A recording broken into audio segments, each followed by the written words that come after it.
Bueno, damos inicio a nuestra actividad. Bienvenidos estudiantes, profesor Jorge.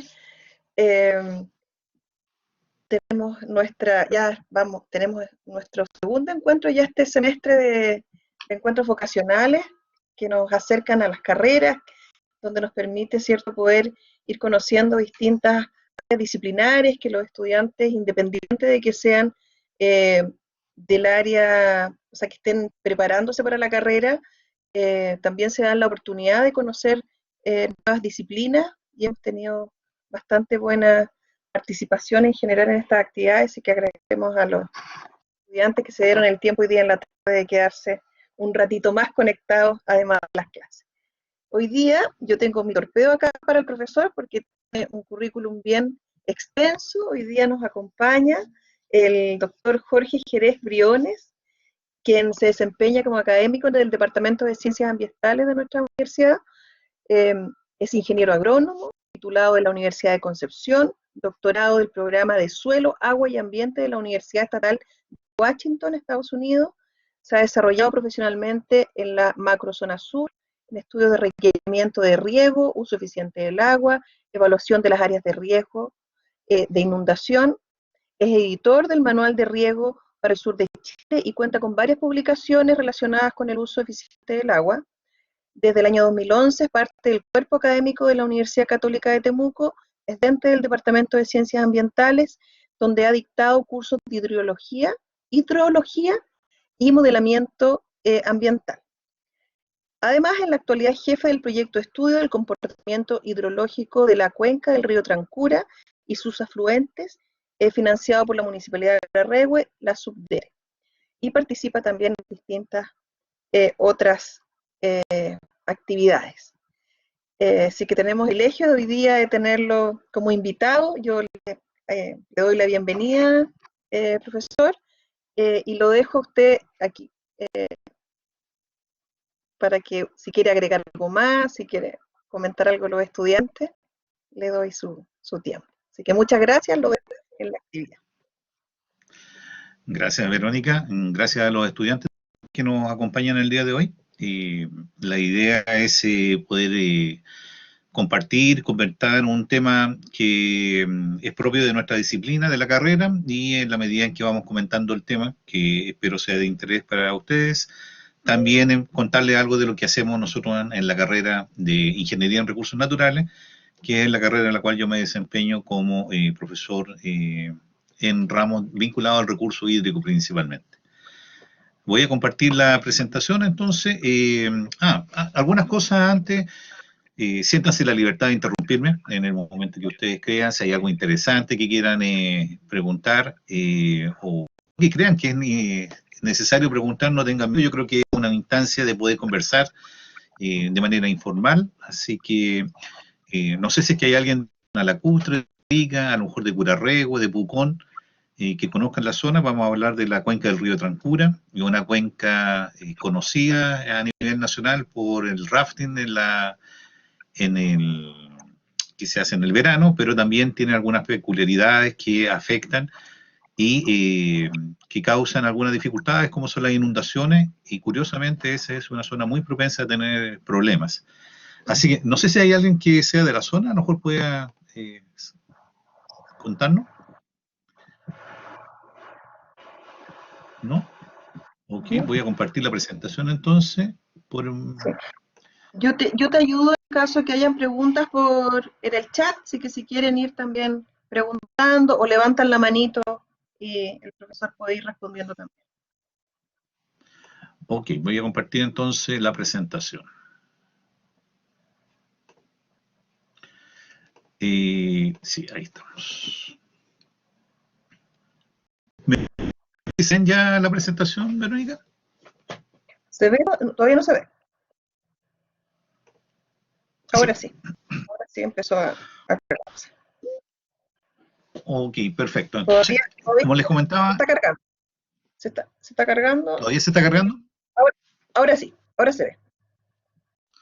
Impecable. Bueno, entonces lo que les contaba, voy a compartir con ustedes un poco algunos de los resultados que nosotros estamos hemos obtenido en la cuenca del río Trancura. Esta es una foto de la inundación del año 2019, el año pasado. Hubo una crecida, no muy grande, pero el río se desbordó y estuvimos a tiempo para poder sacar varias fotos y poder documentar la crecida. También contarles que fue la primera vez que pudimos anticiparnos a la crecida, así que más o menos 12 horas antes de que el río se saliera, pudimos informar a la gente y contarles de lo que estaba pasando, lo cual es obviamente bastante útil tanto para la municipalidad como para las personas poder tomar, puede ser, ¿cómo se llama?, útil para tomar ciertas precauciones. Este es un trabajo obviamente que nadie lo hace solo, es un equipo bastante grande. Quienes me acompañan, también está el doctor Miguel Aguayo, Miguel Escalona, todos son colegas del Departamento de Ciencias Ambientales, y también quedan un montón de otros colegas que hacen algunos trabajos específicos, porque es un trabajo complejo. Y yo diría que esa es una de las características de las profesiones del día de hoy. En general, los trabajos son, uno interactúa con muchas personas, no siempre de la misma profesión. De hecho, la carrera de Ingeniería en Recursos Naturales es una carrera bastante nueva de profesión. Yo no soy ingeniero en recursos naturales, yo soy ingeniero agrónomo, pero la verdad es que uno va cambiando de área de desempeño en función de las realidades laborales que se van presentando y de las habilidades que uno va adquiriendo en el tiempo. Así que me toca ser docente en una carrera nueva, como van a ser probablemente muchas, porque en el futuro lo que estamos experimentando es un proceso de cambio a nivel global y probablemente van a aparecer muchas carreras nuevas, y muchas carreras que existen hoy en día puede que no continúen en el tiempo. Bueno, voy a contarles, bueno, desafortunadamente cuando se suben las presentaciones así se descontrolan. Así que me van a disculpar a que algunas láminas no estén tan bien enfocadas.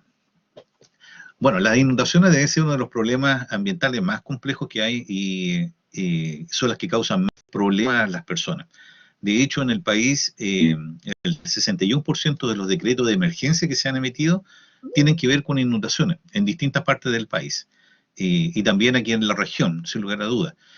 Tenemos recurrentemente problemas de desborde de los ríos, y esto se debe, estos son causas naturales, pero muchas veces la gente ocupa esto que tienen riego o son propensas a que sean inundadas por el río. Las empezamos a ubicar, a utilizar para ubicar nuestras casas, construimos infraestructura, y obviamente esa mezcla de ser propensa a inundarse y más nosotros ubicarnos nos genera situación de riesgo. Y eso es lo que llamamos el riesgo producto de la inundación, donde se mezcla la situación de vulnerabilidad, la situación de que el río se desborda, con una situación de ocupación de esos terrenos. Y nosotros tenemos mala memoria, de repente han ocurrido grandes catástrofes, pero a pesar de que esas catástrofes las conocemos, igual ocupamos esos espacios con nuestra vivienda. Ahora, ¿por qué los ríos se desbordan? Y ahí los factores los podemos considerar en tres grandes grupos.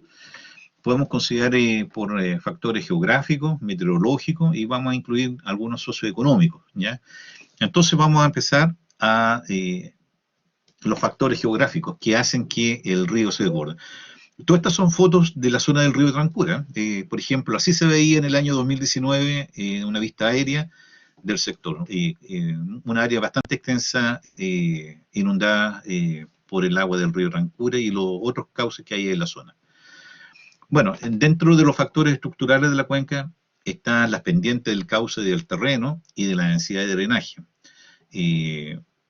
Por ejemplo, hay zonas donde hay ríos que son de pendiente muy baja, o sea, son muy planas, y entonces el río, el agua avanza en el río a una muy baja velocidad, y cuando se producen grandes lluvias, lluvias muy intensas, estas lluvias lo que hacen es que ocupan el terreno y la velocidad del agua no es suficiente para evacuarla.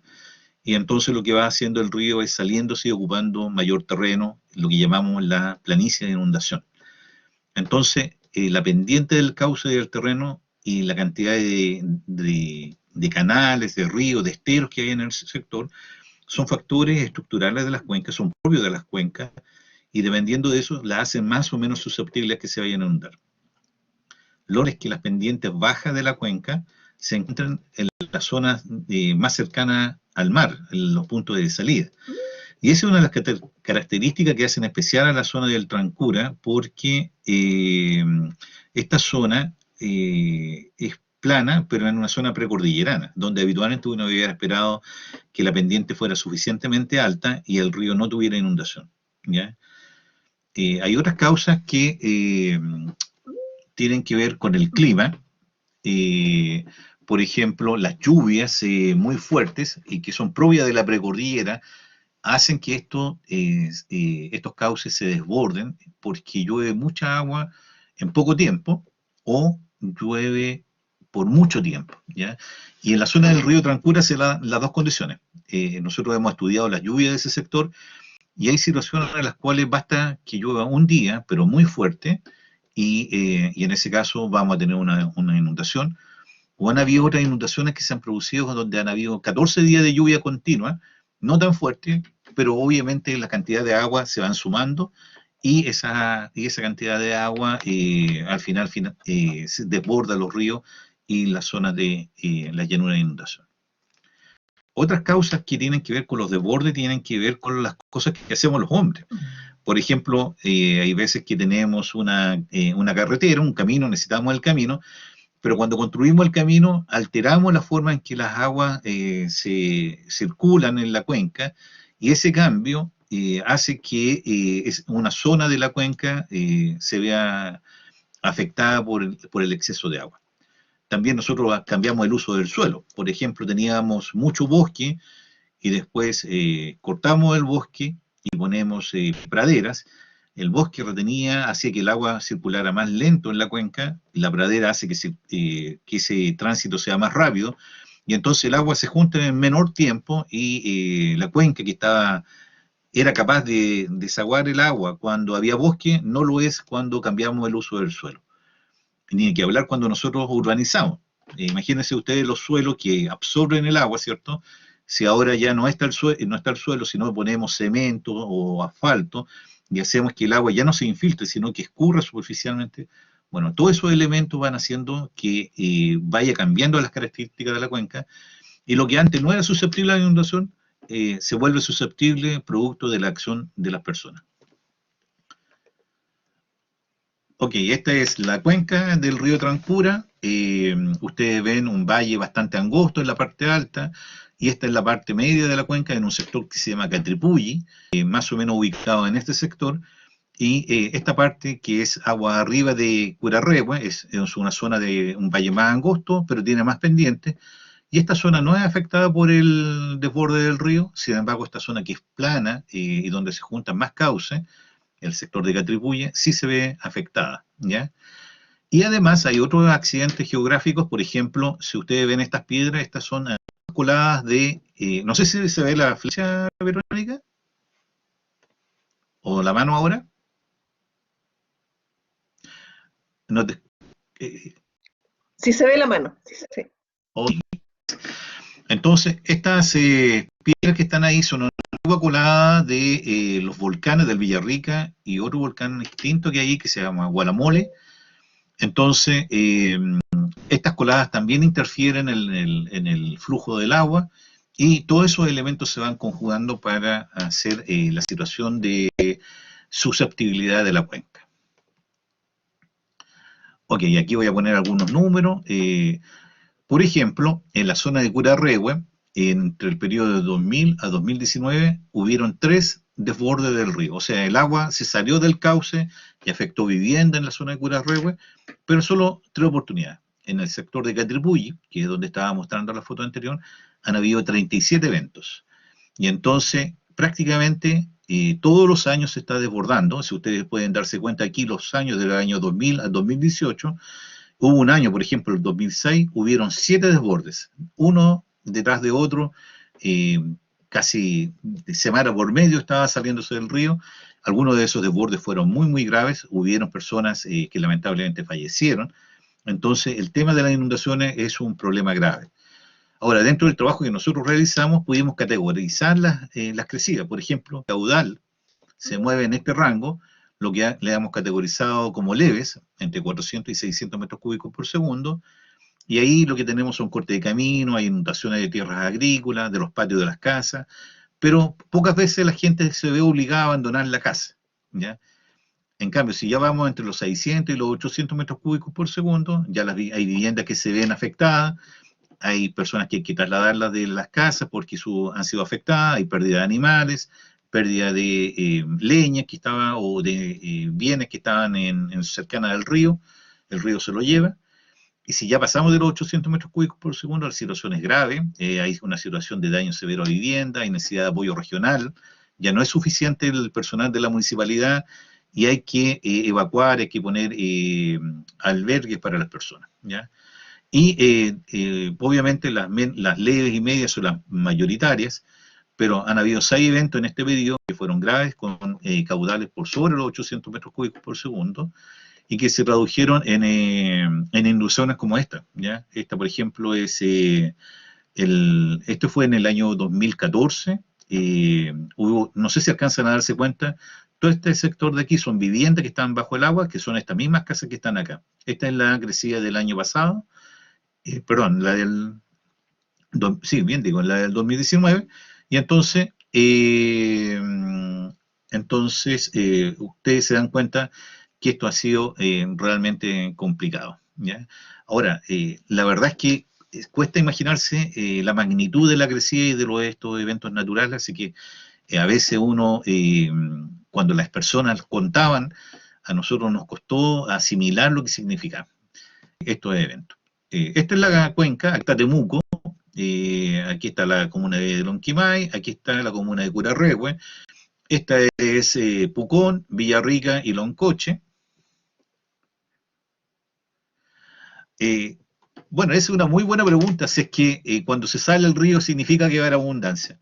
Lo que pasa es que el agua y el ambiente es como un balde, tiene una capacidad, supongamos que esta capacidad son 10 litros. Si caben 200, desafortunadamente no podemos hacer nada con los otros 70, se pierden. Solo podemos almacenar 10. Así que una inundación no nos garantiza que vamos a tener agua más adelante. Y desde esa perspectiva no soluciona nuestros problemas de sequía.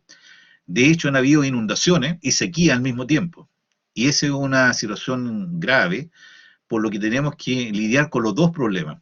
El agua es un problema por exceso y por defecto, ¿ya?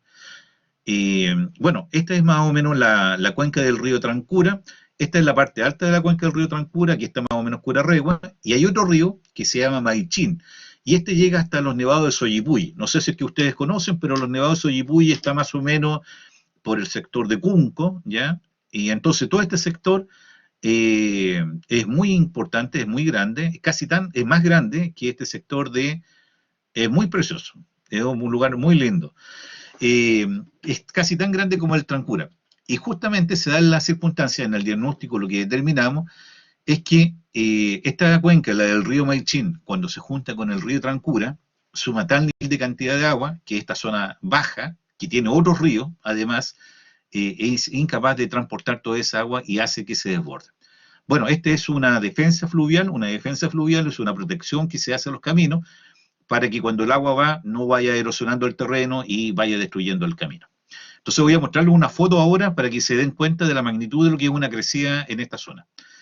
Esta es una foto de una pasarela, se llama Casa de Lata.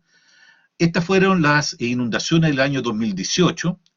Ustedes ven que el agua alcanzó la pasarela y toda la basura que llevaba, las ramas se empezó a amontonar en la pasarela y finalmente esta pasarela colapsó, ¿ya? Entonces, para que ustedes se den cuenta de lo que significa, entre el nivel de agua que hay en el verano y un periodo de crecida como el del año 2018, que tenía 574 metros cúbicos por segundo. ¿Se acuerdan que yo dije que las severas eran sobre 800?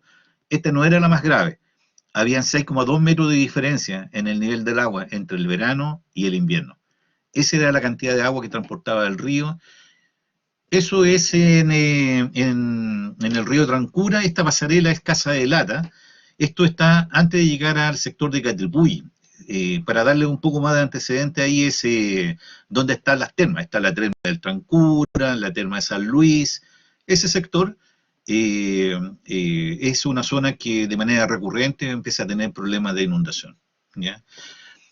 Esta siguiente diapositiva es un sector un poco más hacia Pucón, hacia el camino que va entre Pucón y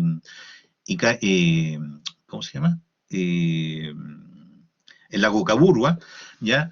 Esta es la foto del verano, ¿cierto? Es una foto de un dron de la universidad, y entonces pueden darse cuenta del nivel del agua. Ustedes se dan cuenta que aquí hay como un descanso, como una escalerita, y después sigue subiendo la defensa. Esta parte de aquí es la parte superior de la defensa, ya estos son los arbustos, ¿cierto? Pero estos arbustos de aquí abajo simplemente quedan completamente tapados por el agua. Aquí ven la caminata de la universidad. Esta es durante la crecida del año 2018. Ustedes pueden darse cuenta, el nivel del agua está prácticamente a esta altura, ¿cierto? Aquí deben haber como en el verano unos 10 metros, pero aquí quedan como 2 metros nada más antes que llegue al camino. ¿Se acuerdan? Yo les decía del orden de 500 metros cúbicos por segundo.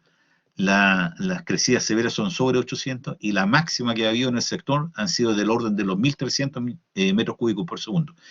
En esa oportunidad todo quedó bajo el agua, hubo mucho problema, hubo que sacar gente con helicóptero porque el agua estaba alcanzando más de 1 metro por sobre dentro de las casas. Era una situación realmente complicada, ¿ya? Entonces, uno de los problemas que había era determinar cuándo, por qué se producía el diagnóstico. Bueno, aparte del diagnóstico, yo se lo conté recién, descubrimos que esa cuenca, la cuenca del río Maichín, tenía mucho que ver, mucho que decir con respecto a las inundaciones, aportaba mucho caudal, y no sabíamos cuánta agua, y no lo sabemos exactamente hasta el día de hoy, porque no hay forma de medir esa cuenca todavía, no hay instrumental. Y una de las primeras medidas que hemos pedido a la región es instalar una estación fluviométrica. Las estaciones fluviométricas son instalaciones que te permiten saber cuánta agua viene, ¿ya? Y de esa manera poder un poco predecir el comportamiento de la cuenca, ¿ya?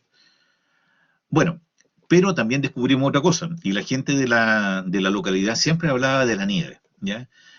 Efectivamente en la zona hay nieve, cae mucha nieve, pero hay una parte, particularmente en la zona del río Maichín, que junta nieve en condiciones que uno no lo hubiera esperado, ¿ya? Y es un tipo de nieve que en la literatura internacional se denomina como nieve efímera. Es una nieve que puede acumularse por 1, 2, 3 semanas, un mes, ¿ya? Pero no dura mucho, ¿ya? Y viene un momento determinado en que este derretimiento de nieve ocurre junto con los eventos de lluvia. Entonces, además de la lluvia, lo que ocurre es que se junta el agua de la precipitación con la que ha caído y se ha acumulado como nieve. Y entonces el volumen de agua se multiplica, ya es como si toda la lluvia que hubieran caído en 2 semanas, 3 semanas antes, se derritieran en un momento determinado, en muy pocas horas, y esa se une a la lluvia y por tanto hace que el efecto de la inundación sea muy grave y muy catastrófica. Entonces, cuando se produce estos eventos de derretimiento de nieve más lluvia muy intensa, tenemos estos desbordes de lluvia de la cuenca con caudales sobre los 800 metros cúbicos por segundo, que hace que sea una situación muy grave y muy complicada en la zona. Y este fue un tema que no estaba identificado. Nosotros ahora estamos realizando un estudio en la zona para colocar un sistema y poder adelantarnos a los eventos de derretimiento de nieve que pudiera causar peligro a la zona. Y este año, por primera vez, estuvimos haciendo un monitoreo durante todo el invierno de las condiciones climáticas y si había riesgo de desborde para la comuna. Ok, entonces, aquí hay otra zona, ustedes de nuevo, es más o menos la misma idea. En el verano, un lugar súper apacible, mucha gente compra una parcela, ubica una casa para veranear, o gente que ya se aburrió de vivir en la ciudad, todos los problemas que tienen las ciudades, quieren vivir en un lugar más tranquilo, sin conocer el lugar. Entonces van, ubican una casa, pero esa casa está en una zona de riesgo, no conocen la zona, viene un evento de desborde severo y puede verse afectado por estos eventos de inundación, ¿ya? Ustedes pueden darse cuenta ahí como también sube bastante el río en esta zona, y entonces la labor y la preocupación de la municipalidad era tener un mapa para poder decirle a las personas, miren, estas son zonas de riesgo de inundación, no construyan en este lugar, tengan precaución sobre estas situaciones. Ahora, ¿qué hicimos nosotros? Empezamos a darnos cuenta que lo que les comentaba al principio, hay días que la tormenta, los eventos de lluvia, pueden durar entre 2 y 7 días, los más comunes, ya hay algunos más allá de 10 días, pero no son tan comunes, y entonces empezamos a calcular, a hacer una regresión entre el caudal que va en el río antes de la lluvia, ¿ya? El caudal previo a la lluvia, y el número de días de lluvia, ¿ya? Entonces, sabemos que si la lluvia dura pocos días y el caudal es bajo, no hay riesgo, ¿ya? Si el río está en caudales del orden de los 100 metros cúbicos por segundo y van a llover 2 días, no nos preocupamos tanto, lo monitoreamos, pero sabemos que no. Si van a llover 2 días, el caudal ya se empieza a acercar a los 150 metros cúbicos por segundo, no empieza a preocupar, porque sabemos que hay una posibilidad de que el río se desborde. Pero si el caudal está sobre 250 metros cúbicos por segundo, es una situación de riesgo casi segura. Y entonces tenemos que tener más precaución y avisarle a la gente, hay un evento de riesgo, tome precaución, no deje sus animales cerca del río. Todas esas cosas que la gente necesita hacer para evitar pérdidas. Y en algunos casos, por ejemplo, si hay alguna persona enferma, trasladarla a lugares más seguros, de modo de que si se agrava o tiene un problema de salud, no tenga el inconveniente que los caminos están cortados y no pueden trasladarlo a un centro médico, ¿ya? Entonces, la municipalidad también le preocupa eso, porque en el fondo hay veces que hay gente que tiene problemas de salud y si es que está en una zona que saben que se va a cortar el camino, prefieren trasladarla a un sector más cercano al pueblo, a Curarrehue, porque ahí hay atención médica y es más fácil tratarlo. Entonces, esta curva es súper importante, pero si ustedes se dan cuenta, aquí hay un punto que es el promedio, pero también hay unas líneas, que es la desviación estándar, ¿cierto? Y esto es una regresión. Entonces, empezamos a utilizar herramientas de la matemática para poder explicar fenómenos ambientales y dar recomendaciones a las personas de cómo cuidarse.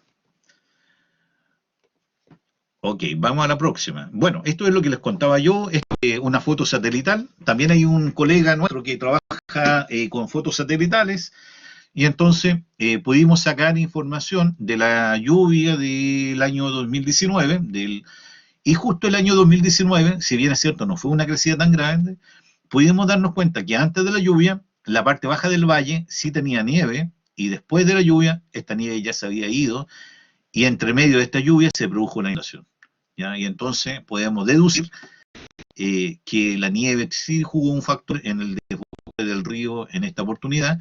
Y aquí utilizamos una foto de un satélite que se llama el Sentinel-2 y que nos permitió tener fotos entre el 23 de julio y el 2 de agosto, y más o menos a fines de julio, principio de agosto, fue el desborde del río. Entonces empezamos a juntar información y empezar a mostrar que estos eventos sí ocurren y que son importantes de monitorear. Hay factores socioeconómicos, ¿cierto? Y ustedes ven aquí una foto del diario Austral. Esta foto del diario Austral es del año 2002. El 2002 fue una de las peores inundaciones que hubo. Ustedes pueden darse cuenta que las casas ahí no sé si alcanzan a ver, pero más o menos hasta la mitad de la ventana estaban con agua.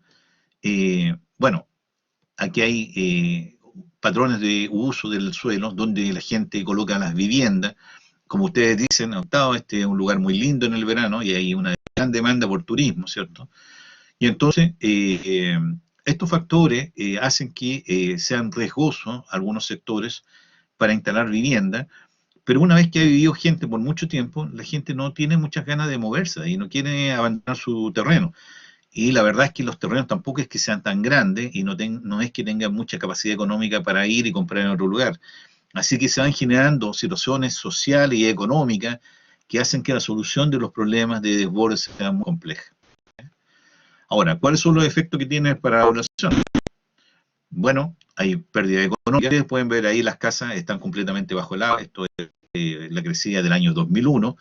Tuvimos el año 2001 y el año 2002, 2 años muy graves, Ahí tienen la foto del diario austral, desastre por temporal, es una situación muy, muy complicada.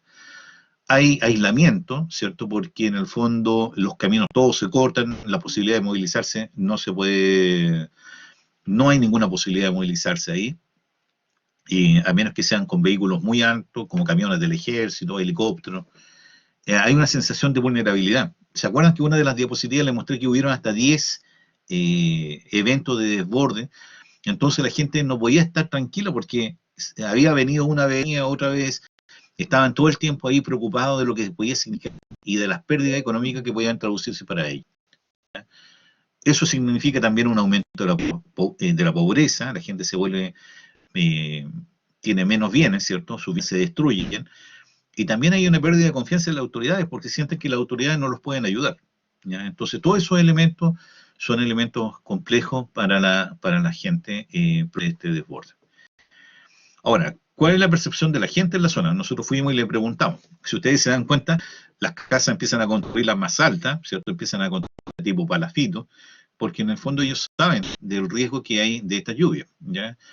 Entonces, la gente, ¿qué dicen? Tienen problemas de electricidad, tienen problemas de abastecimiento de agua potable, tienen problemas con la basura, con los escombros.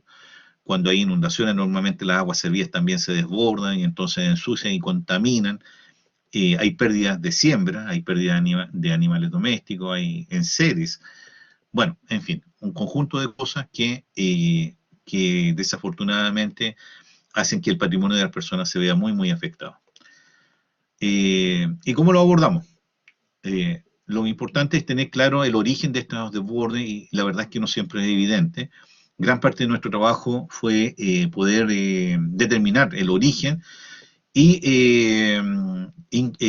tener claridad de cuándo se producen estos eventos, porque obviamente en la medida en que eso es claro, es más fácil predecir, prevenir, y por tanto también empezar a recomendar a las personas de ubicar vivienda en lugares más seguros, desaconsejar la ubicación de las viviendas en los sectores que tienen tendencia a desbordarse.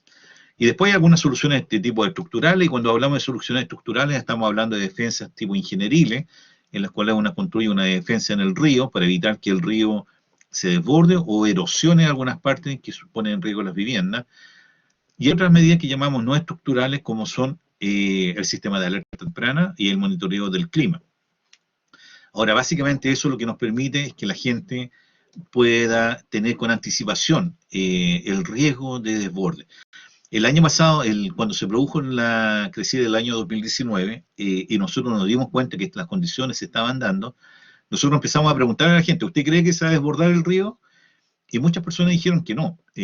Así que eso de que las personas siempre ya conocen el río y saben cuándo se van a desbordar, eso no siempre es tan así. A veces las personas no están tan preparadas en el sentido de que conozcan todas las formas, los momentos en que va a ocurrir, y entonces es bueno tener un sistema que les pueda advertir con anticipación, porque obviamente eso es una gran ventaja. Te permite pararte ecológicamente, prepararte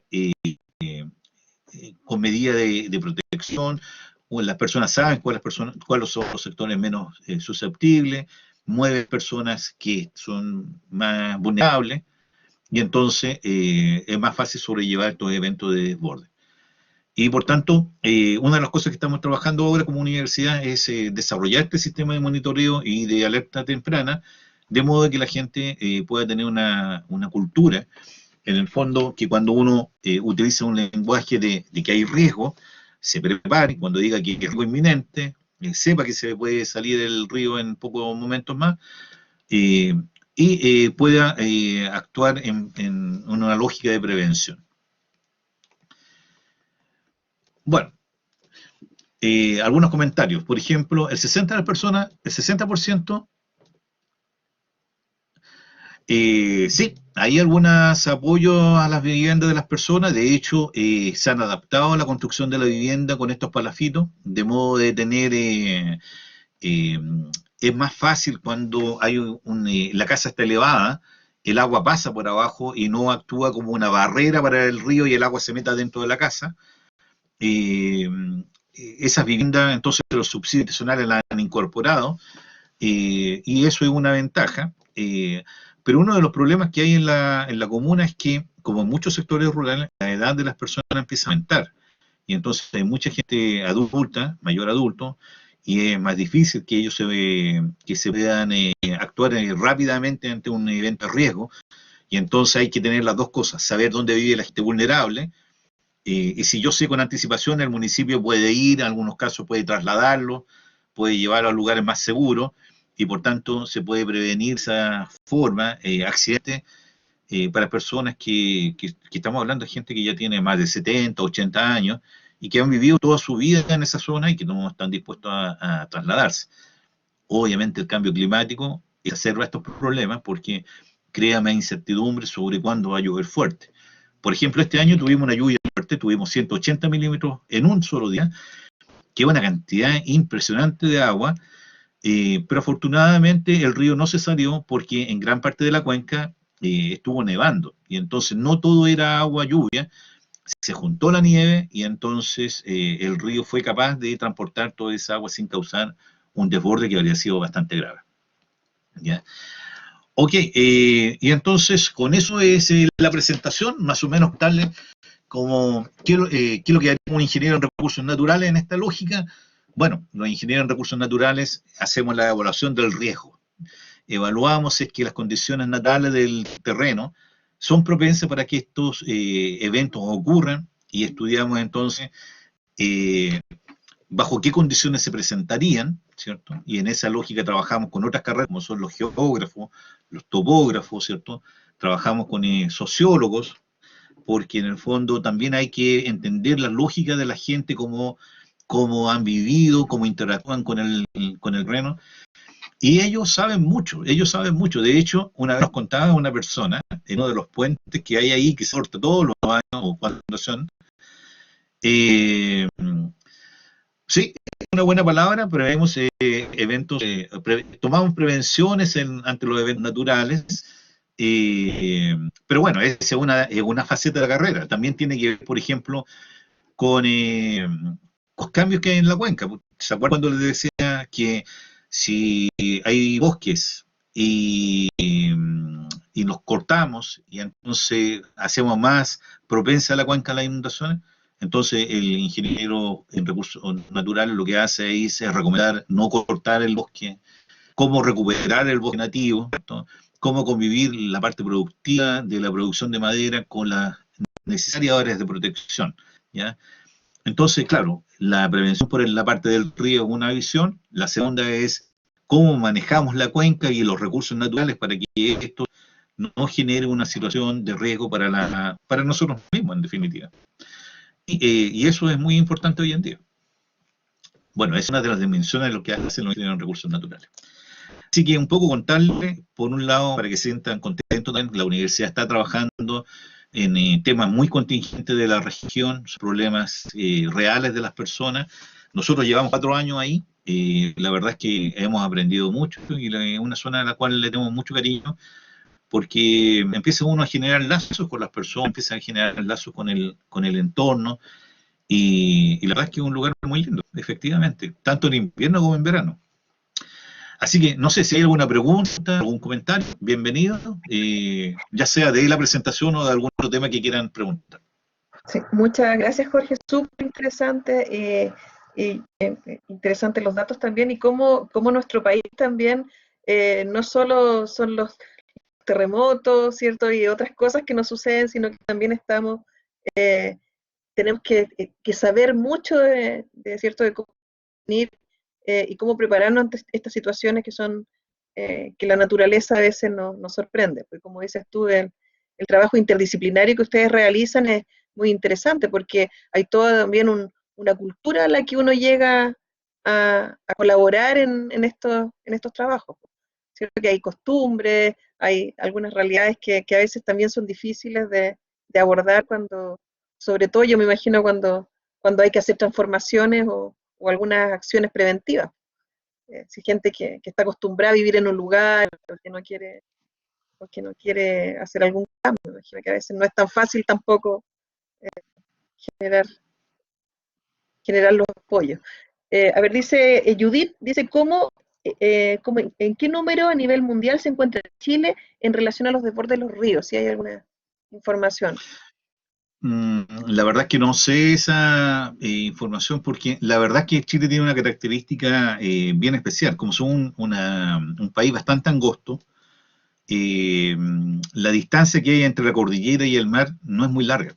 Así que la acumulación de agua, nuestros ríos no son tan grandes como, por ejemplo, el Amazonas o ríos de esa magnitud, el Mississippi en Estados Unidos, que son ríos que tienen una longitud tan alta y recorren tantas distancias que realmente son impresionantes. Pero nosotros tenemos un problema que hace que tengamos lluvias muy torrenciales en algún momento y entonces tenemos situaciones de desborde en casi todo el país. Nosotros tuvimos una situación muy grave en el norte hace 2 años o 3 años atrás, y por tanto, hay veces que nosotros generamos una falsa sensación de seguridad. Sentimos como que no va a ocurrir y en el momento en que uno siente esa sensación de seguridad, son en las más peligrosas porque la gente empieza a construir en sectores vulnerables. Hemos tenido inundación aquí en la zona. El año pasado tuvimos, como dije, en Curarrego, pero también en Tolten, en la zona de Torten. Si ustedes buscan en YouTube, van a ver testimonio de gente que se inundaron sus sectores agrícolas. Y en ese caso se debe muchas veces a que el camino, a veces que nosotros podemos solucionar un problema, por ejemplo, ya el camino era malo, ok, le echaron un ribe, arreglaron el camino, y ese arreglo significó de que no había salida para las aguas, y obviamente eso, cuando vino la lluvia, inundó los campos y afectó las viviendas. Entonces, el trabajo debe ser interdisciplinario porque nosotros tenemos que ser capaces de prever las consecuencias de lo que hacemos. A veces no es evidente, y no es evidente porque no está ocurriendo en el momento en que estamos haciendo las cosas. Los arreglos los hacemos como en el verano, pero tenemos que prever qué va a pasar. Y un comentario que quería hacer sobre lo que tú dijiste, Verónica. Si a mí me preguntan cuál es la habilidad más importante de la formación de cualquier persona, la número uno de todas las habilidades es la comunicación. El que no sabe comunicarse está en un problema, ya sea del área de la ciencia, de la ingeniería, de la humanidad, de la arte, porque la comunicación es tal vez lo más complejo que pueda existir. Fíjate que cuando tú comentabas el hecho de las relaciones con la comunidad para explicar los resultados de uno, una mala palabra puede hacer que la gente malinterprete las intenciones, ¿cierto? Y que se cierren a los resultados. Entonces, tú puedes tener todo correcto y si lo dices mal, tú puedes echar a perder ese trabajo porque la gente puede interpretar malas intenciones y hay mucha problemas a veces, no con la gente, sino dentro del equipo de trabajo. Trabajar en equipo es un desafío. Hay que desarrollar habilidades comunicativas para que todos trabajemos remando para el mismo lugar, ¿ya? Y que al final el objetivo sea el acordado. Los problemas y las dificultades que se producen en el trabajo por problemas de comunicación rayan en lo absurdo, pero están todo el día presentes y sin lugar a duda a veces complotan contra el objetivo de lo que uno está trabajando. Entonces, y convivir con las demás personas también es un desafío, hay que aprender a hacerlo. Y uno tiene que trabajar ahora con esos grupos y por tanto parte fundamental tiene que ver con el saber comunicarse. Es interesante lo que tú dices, porque a veces cuando uno estudia ciertas carreras o elige ciertas carreras, uno dice, no sé, pensando un ejemplo simple, ¿cierto? A mí me gustan las matemáticas, soy malo para la humanidad, elijo la ingeniería. Pero claro, es importante, ¿cierto?, saber, o sea, la formación dura del ingeniero, pero como tú dices, estas competencias que son también las que me ayudan a después desenvolverme profesionalmente en los contextos donde vienen otros desafíos, ¿cierto? O sea, cómo muestro mi trabajo, cómo me vinculo con las comunidades, cómo tengo acceso a ese territorio para poder hacer mis procesos de investigación y que aparecen otras habilidades que tal vez van mucho más allá de las matemáticas, de las químicas y las biologías y otras áreas cívicas que son las que a veces nos atraen de las carreras también. Entonces, como dices tú, en la formación de un ingeniero es una información, o sea, un ingeniero que se forma en todas las áreas de manera integral también va a poder desarrollarse y desenvolverse de una manera mucho más, más eficaz, más efectiva, más eficiente y aportar mucho más al contexto también. Sin duda, y bueno, hablando de la comunicación, me refiero a toda forma de comunicación, me refiero a la comunicación oral, expresarse adecuadamente, a la comunicación escrita, ¿cierto? Y a ser capaz de entender la información que uno está recibiendo a través de la documentación. Fíjate que yo diría que no hay carrera en que una de las funciones o uno de los trabajos más recurrentes es escribir informes. Y de hecho, el tema de escribir informes es tan recurrente que a mí me ha tocado conocer colegas que cuando le pregunto por qué contrataste a esta persona y no a esta otra, y la razón no ha sido por sus capacidades profesionales, sino porque es capaz de expresarse adecuadamente. Desarrollarse en el lenguaje tal vez debe ser la primera habilidad que tiene que ver con la empleabilidad. Quien se comunique bien tiene más posibilidades de empleabilidad que quien se comunique mal. Porque es crítico, es realmente crítico. Uno casi todo lo otro lo puede automatizar, pero la comunicación no hay forma de automatizarla todavía. Hay que ir un poquito preparándose.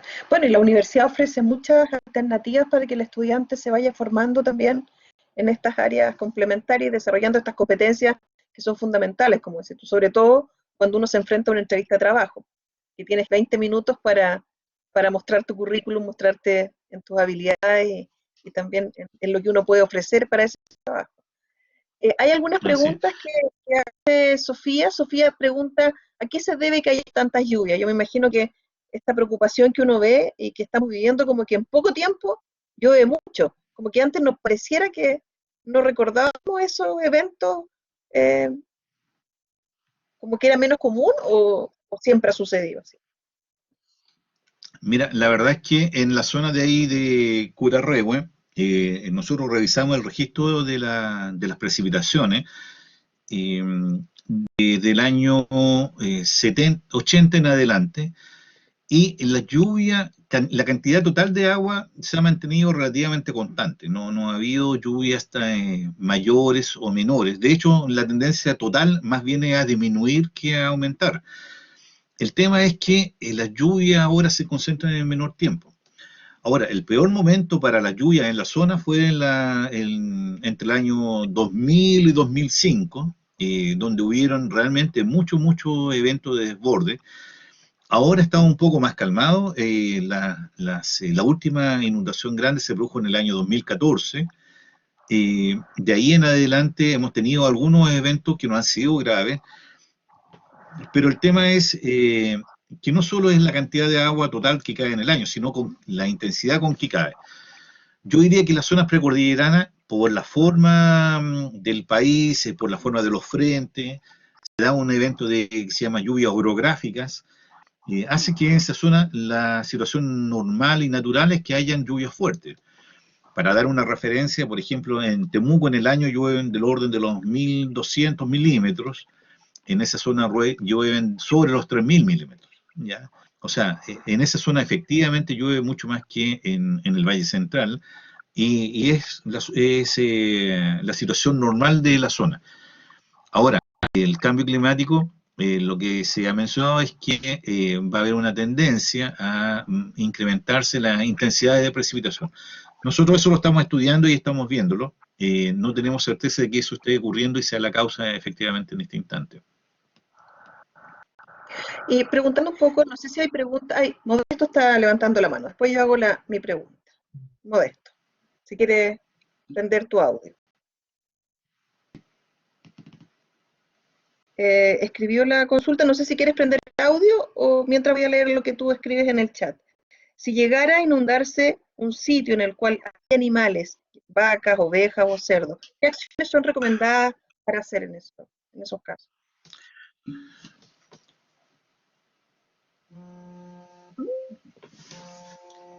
Yo diría que la situación, la situación ideal es que uno tuviera una alerta temprana y te dieran. Nosotros estamos pensando que vamos a tener entre 6 y 8 horas de anticipación del desborde, ¿ya?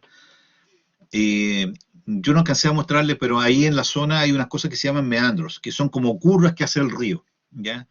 Parece un serpenteo y eso es producto típico de donde el río cursa una zona de muy baja pendiente. Entonces, dependiendo del sector donde uno esté, obviamente la idea es conocer la zona de mayor susceptibilidad a la inundación y retirarlo a zonas altas, ¿ya? El tema es que en esa zona convergen varios ríos, ¿ya? Y en algunos momentos esos ríos interactúan entre ellos y se desbordan por más de una parte.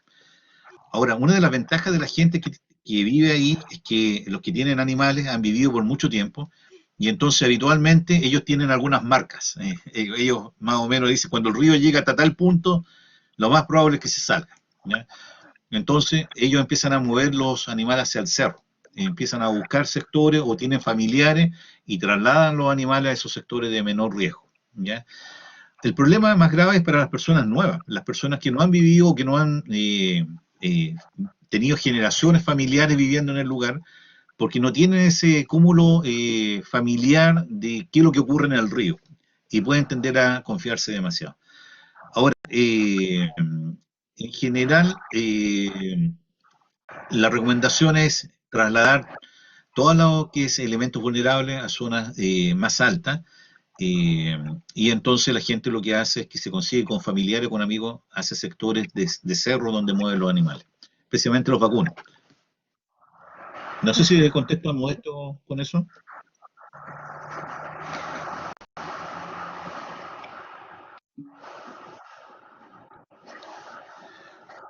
No sé si hay alguien de por allá, de esa zona. A lo mejor hay alguien, Sí, alguien que esté para el por lado de ejemplo. Pura Red, pues, ¿cierto? Cerca del Pupón, Pucón. ¿sí? Tenemos varios estudiantes que están en esa zona, no, pero parece que acá hoy día no se sumaron, pero sí hay la Judith. Dice ella, no. ¿Dónde estás tú, Judith? Yo tampoco, ¿ves? Hay poquito acá. Ni Modesto tampoco. Bueno, ok. Una zona que se inundaba bastante era, por ejemplo, Carahue. Carahue se inundaba bastante. Temuco mismo se inundaba bastante. Y hoy día no Sí, se inunda recuerdo, porque... cuando chica yo me acuerdo, yo vivía cerca de donde está la U, ahí en Lendesa atrás, como en los años Ujú. 80, y claro, ahí de repente llovía muchos días seguidos y no afectaba las casas, pero las calles estaban totalmente llenas de agua. Claro, y no, hoy día no es porque si tú te fijas, Temuco tiene defensas fluviales, ¿ya? Y entonces empieza a ver de Pueblo Nuevo que hay estas barreras que en el fondo evitan que el agua salga de los cauces naturales.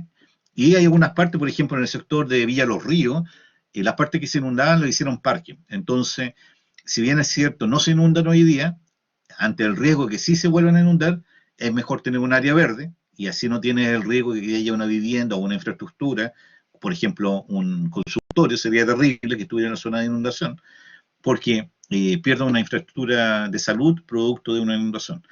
Entonces esas cosas hay que estudiar también. Efectivamente, Imperial también tenía problemas graves de inundación. De hecho, cuando yo llegué acá a Temuco en el año 91, teníamos un dato. Cuando el Cautín a la altura de Temuco llegaba a los 1000 metros cúbicos por segundo, Imperial y Caragua se inundaba. Y entonces durante todo este tiempo, la Dirección de Obras Hidráulicas, el Ministerio de Obras Públicas, han ido por etapa solucionando los problemas de inundación. Lo último que se está construyendo ahora, les recomiendo si es que ustedes van hacia el sur y cruzan el Puente Nuevo, se están construyendo las defensas fluviales en la zona de la isla Cautín. La isla Cautín, ¿se acuerdan que iban a hacer el parque del Bicentenario y todavía no pasaba nada? Bueno, no es porque la gente sea floja, porque el gobierno no quería. Lo que pasa es que esa zona es una zona susceptible de inundación. Y por ley no se puede construir en zonas susceptibles de inundación en el plano regulador. Entonces lo que había que hacer era sacar el riesgo de inundación. Y la forma de sacarla era construyendo una defensa fluvial, pero antes de construirla había que hacer un estudio de impacto ambiental, que también lo hacemos los ingenieros en recursos naturales, y una vez que fue aprobado el estudio de impacto ambiental, ahora ya se están construyendo la defensa en toda esa zona. De hecho, también paralelamente se está construyendo el parque de la isla Agustín. Si ustedes han pasado por los poetas, se van a dar cuenta que está trabajando la maquinaria. Probablemente el Exactamente. próximo año ya podamos disfrutarlo. No sé si hay más preguntas, ya se nos está acabando el tiempo de nuestra charla, se ha pasado volando, súper entretenido. No sé si hay, aquí dice Judith, en caso de que una familia se encuentre viviendo en un terreno de riesgo, ¿se le ofrece otro lugar para vivir?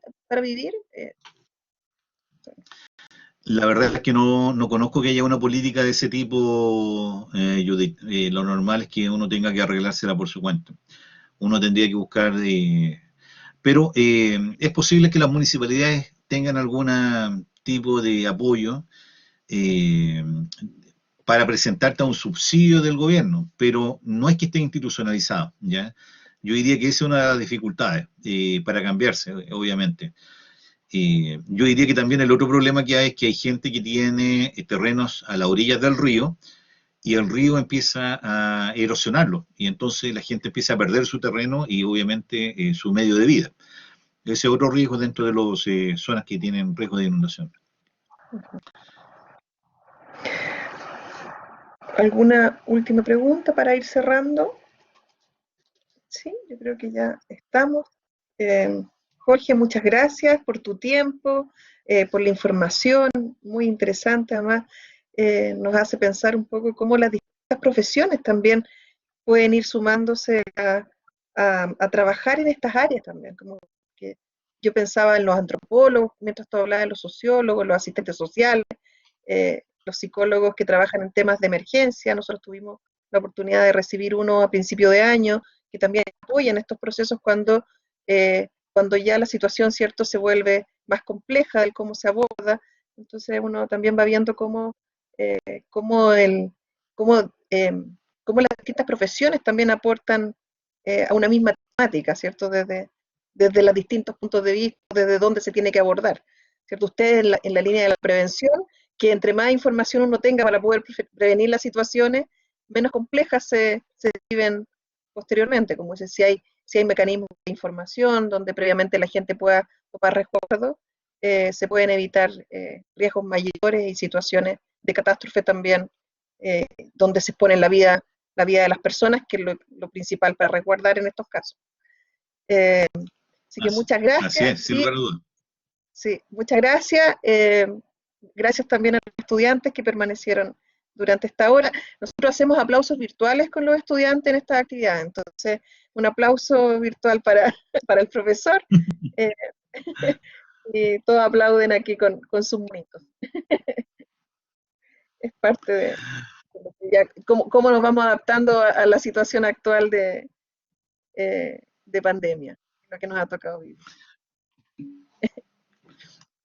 Ya, pues, muchas gracias por la invitación y un placer. Cuando gusten, volver a acompañarlo.